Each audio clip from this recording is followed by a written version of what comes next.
It's just me, Paula Poundstone, wishing you a happy birthday on behalf of, well, me, Paula Poundstone, but also, and more importantly, on behalf of Steve.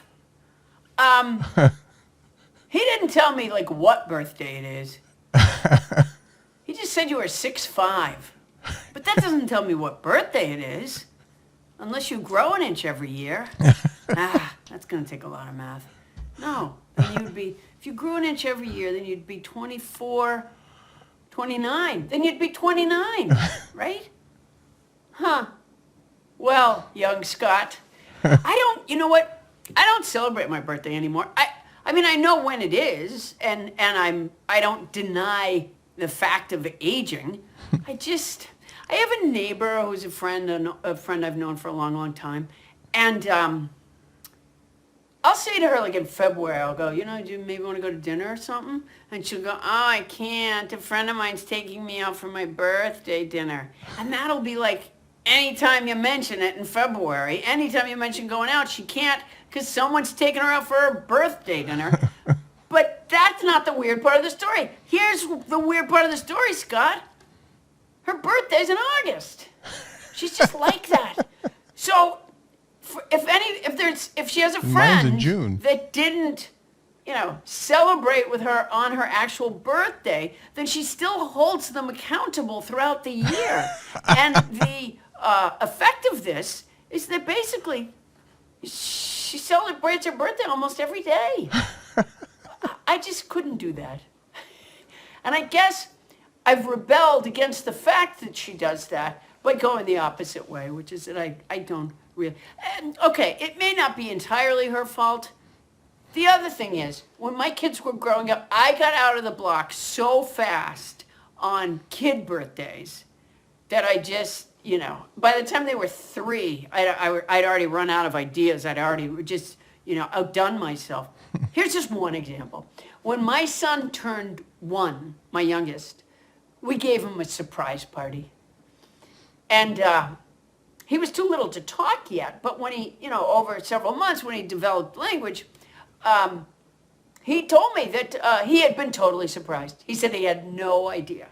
He said he saw us whispering a couple times, and he kind of thought something was up, but he was thinking like it was going to be like an early bedtime or something like that, and had no idea that we were going to jump out from behind furniture and shout happy birthday, and scared the shit out of him. I mean, really fucked him up. It was a mistake. Maybe that's part of the reason I don't really do birthdays anymore, but yeah. And of course, this is the year of reduced expectations in terms of any kind of celebration because of, the virus. Oh, Steve did tell me that you're, that you're a big Rat Pack fan. I have developed a Dean Martin appreciation because I until the pandemic, I used to volunteer in a nursing home. I was there for like 3 years. And, well, I didn't sleep there. I didn't stay overnight. I wasn't a patient. I told you I didn't celebrate my birthday. Apparently, I got really old.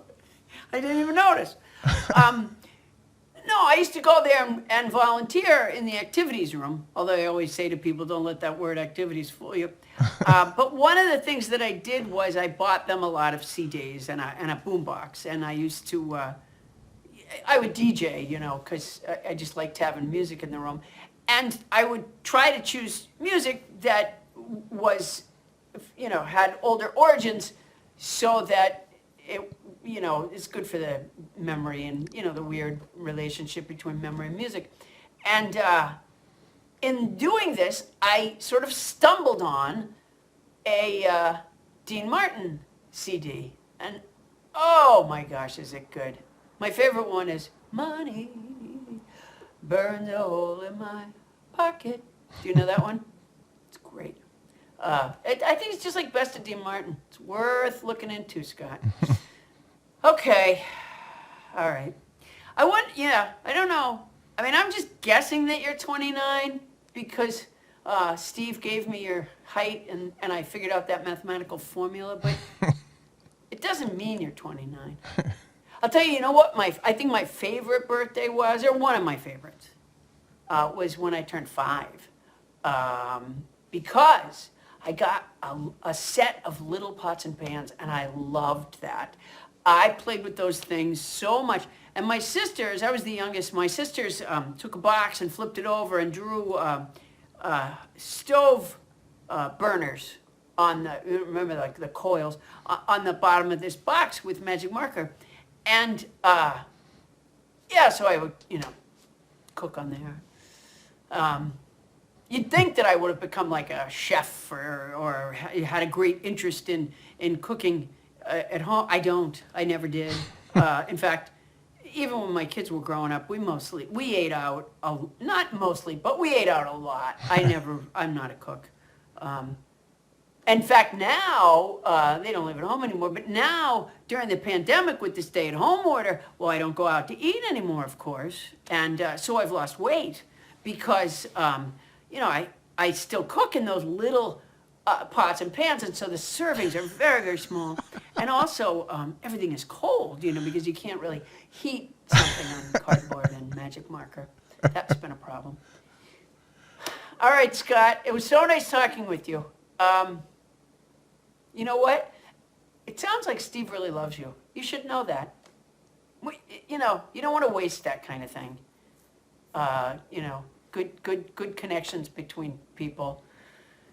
Yeah, you don't want to throw that out because you don't know where to put it.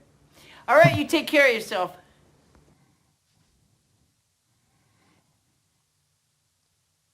Oh my God, Steve, that was great. Man, did you pay extra or what? Holy cow. That was beautiful. Thank you.